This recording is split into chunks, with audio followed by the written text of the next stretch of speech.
This summer we have come so far. It all started with creation, when God was there blessing all that was made. And then we traveled with the people of God, like the great family, as they wondered if all of God was everywhere. And in the Exodus, when the people of God were led through the waters into freedom, and in that freedom they were given the 10 best ways to live, which they wanted to carry with them always, so that they could feel God close and they would have a guide for how is the best way to live. And they carried those ways with them as they traveled in the tent and then built a house for God in the temple. And then the people of God were exiled, and some returned home and some stayed in a new place because God was there too.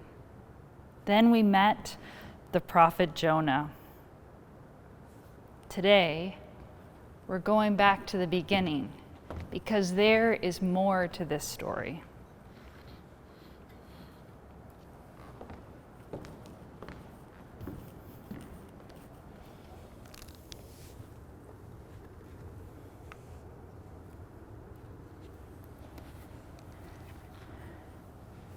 We're going back to where we began in first creation, but we're also going to go deeper in the second creation.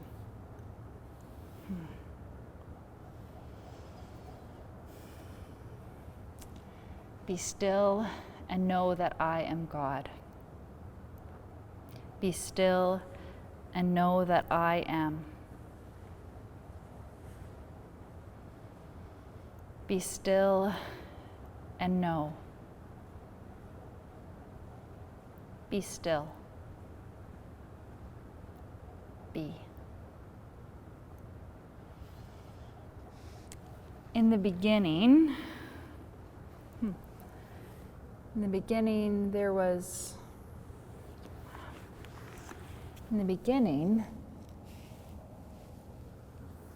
hardly anything. In the beginning, there was nothing. Then on the first day, God gave us the gift of light. Now there is dark and light. Now I don't mean just the light that is the light that comes from a light bulb. I mean all of the light that is light. God gave us the gift that all light comes from. When God saw the gift of light, God said, "It is good." And that was the end of the first day. On the second day, God gave us the gift of water. Now, I don't mean just like the water in a water glass or even from the lake. I mean all of the water that is water. God gave us the gift of all water that water comes from. When God saw the gift of water, God said, "It is good." And that was the end of the second day. On the third day, God separated the water from the dry land and gave us the gift of the green and growing things.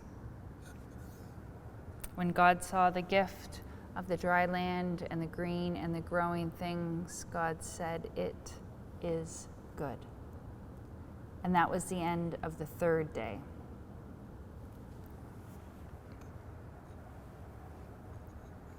On the fourth day, God gave us the gift of day and night. Here, God gave us a gift of a way for us to count our days. Here is the great light that rules the day, the sun, and here are the lights that rule the night, the moon and the stars. When God saw the gift of day and night, a way for us to count our time, God said, "It is good." And that was the end of the fourth day. On the fifth day, God gave us the gift of the creatures that fly in the air. I don't mean just the birds. I mean all of the creatures that fly. And God gave us the gift of all the creatures that swim in the waters, not just the fish, all of the creatures that swim. When God saw the gift of the creatures that fly and the creatures that swim, God said, "It is good." And that was the end of the 5th day. On the 6th day, God gave us the gift of the creatures that walk on the earth. God gave us the gift of the creatures that walk with many legs and the gift of the creatures that walk with 2 legs, like me and like you. This was the day that God put God's own image within us. When God saw the gift of the creatures that walk on the earth and the gifts of all the other days, God said, "It is very good." And that was the end of the 6th day. On the 7th day, God rested and gave us the gift of a day to rest and enjoy the gifts of all the other days. There is nothing here because people go to different places to remember the great gifts. You can imagine your favorite place there. Maybe it's a church, or under a tree, or by the lake. Only you know your favorite place to rest and to remember the great gifts of all the days. What I do know is that this day is so important that the Jewish people mark it with 2 special candles, and the Christian people mark it with a cross.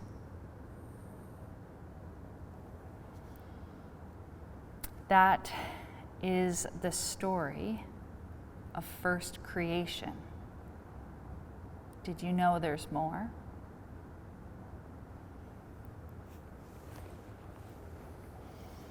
God created everything in love.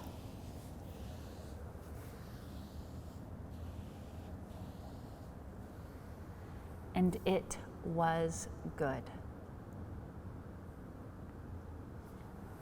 God put the first person in the garden, who was called Adam, which means everyone. Eve was part of Adam. They were together with each other and with God and with the garden. There were 2 mysterious trees in the garden. The first was the tree of knowledge. If you ate its fruit, you began to notice differences, like good and evil, or up and down, or near and far. The other mysterious tree was the tree of life. If you ate the fruit of this tree, you would live forever. God told Adam and Eve to not eat the fruit of the tree of knowledge. One of the cleverest creatures of God's garden was the serpent. He got Adam and Eve to eat the fruit of the tree of differences. When they did, things fell apart. Adam and Eve became Adam and Eve. When God called to them in the evening, they hid. They no longer knew how to be close to each other and to God as they had been before. God gave Adam and Eve a gift when things fell apart. they could now take the differences they saw and put them together in new ways. They could not make something from nothing like God had, but sometimes they could make something good from what they knew.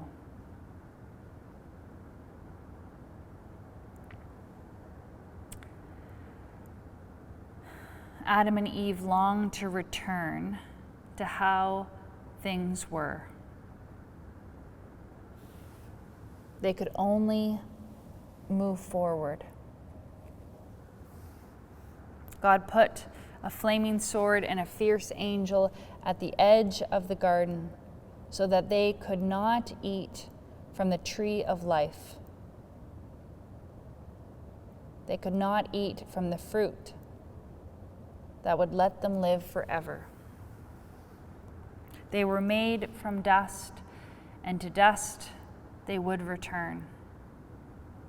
But in their lives, they could still create some of the love and goodness they had experienced and remembered from God's garden. God traveled with them and will travel with us.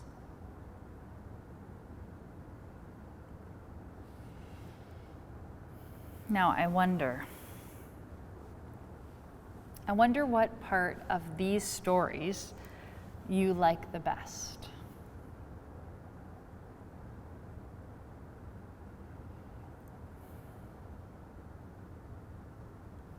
I wonder what part of these stories is the most important.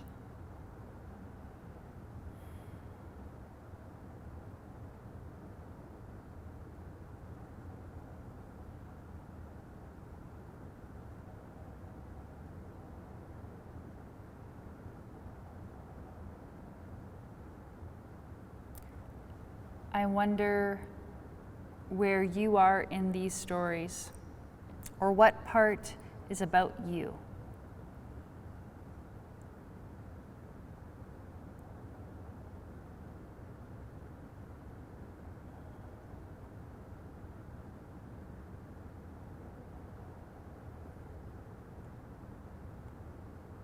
I wonder what these stories are saying to each other.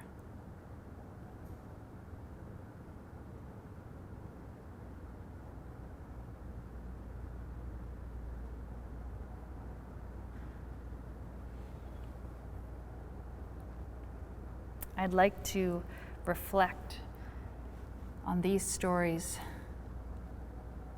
to help us keep wondering. When I wonder about this story, it's easy for me to rest in its goodness. Yes, I worry about creation, but it's easy for me to feel grounded and to feel loved and to feel God's goodness and the goodness of all creation in this story.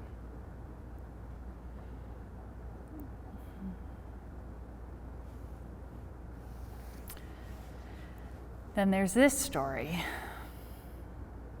When I wonder about this story, it's easy for me to get stuck. I get stuck in the decisions. I get stuck in the mistakes. I get stuck in the blame. I get stuck in the humans being humans. I get stuck in the differences. I get stuck in wanting things to be another way. I get stuck in wanting to go back. I get stuck in thinking about what was, what it had been like, what was lost. I get stuck in all that happened.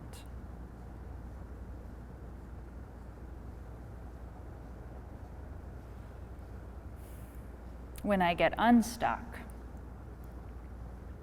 is when I can imagine that looking at the differences, seeing the differences for what they really are, not trying to pretend like they're not as big as I think they are, or trying to pretend like one difference is better than another difference. When I can get unstuck and look past the differences, that is when I say yes to traveling with God. That is when I can say, this story is good. And this story is meaningful. This story is not easy. But when I am able to ask, how can we be close again? How can we see our differences? How can we find new ways to make something good of what we know now? It's not an easy way to travel with God, but when I say yes to asking those questions, that is a way that is true and meaningful and rich and offers a way to travel with God again and again. A way that says, yes, we can always find ways to feel close again to God, to ourselves, to God's garden, and sometimes even to each other.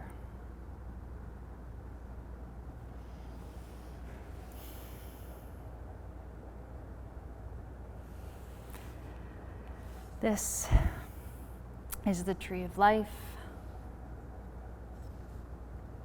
the tree of knowledge, the serpent, Adam and Eve,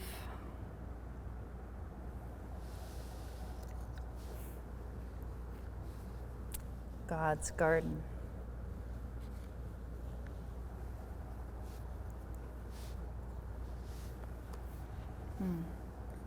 The day of rest.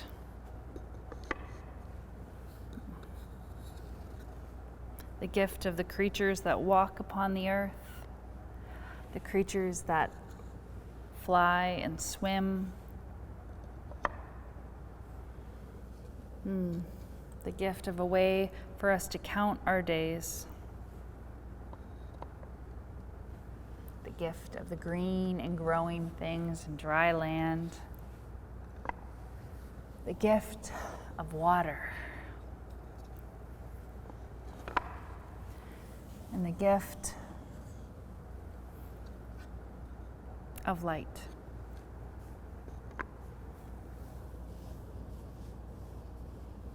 And this whole place.